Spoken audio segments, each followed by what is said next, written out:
বছরই কোরবানি ঈদে এই হাটটা আমাদের এখানে অনুষ্ঠিত হয়। বিভিন্ন বিশেষ করে মাইজদি এবং শহরকেন্দ্রিক বেগমগঞ্জ এখান থেকে গেছেন এবং দূর দূরান্ত থেকে গরুর ব্যাপারীরাও এখানে গরু নিয়ে আসেন। আমরা ইচ্ছে যে এখানে যারা গরু যারা গৃহস্থ আছেন, গৃহস্থরা এখানে গরু বিক্রি করেন, কারণ এই শোনা গিয়েছে যে বিভিন্ন সংঘবদ্ধ গরু চোর চক্র আছে, তারা এই চলতি বছর কোরবানির আগে সংগঠিত পাহারা ব্যবস্থা করায় এই কারণে সংঘবদ্ধ গরু চোর চক্র যারা আছে এই চুরি করেছে বা এখানে গৃহস্থ গরু নিয়ে গেছে এখানে কাভার্ড ভ্যানে করে বা এসে আর আগে করে এই অভিযোগটা হার অনেক কম। একটা অভিযোগ পাওয়া যাচ্ছে এই এলাকায়, সেটা ব্যাপারে আমাদের অনুসন্ধান কার্যক্রম চলছে। আচ্ছা, আর এখানে বুথে দেখতে পাচ্ছেন যে এখানে আমাদের এখানে জাল টাকা শনাক্তকরণ মেশিন আছে।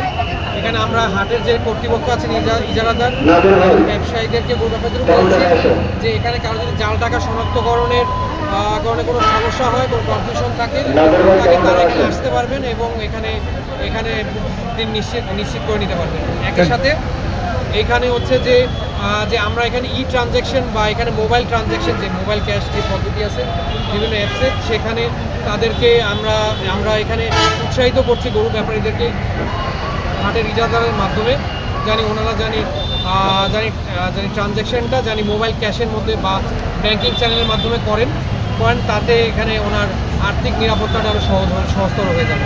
Thank you.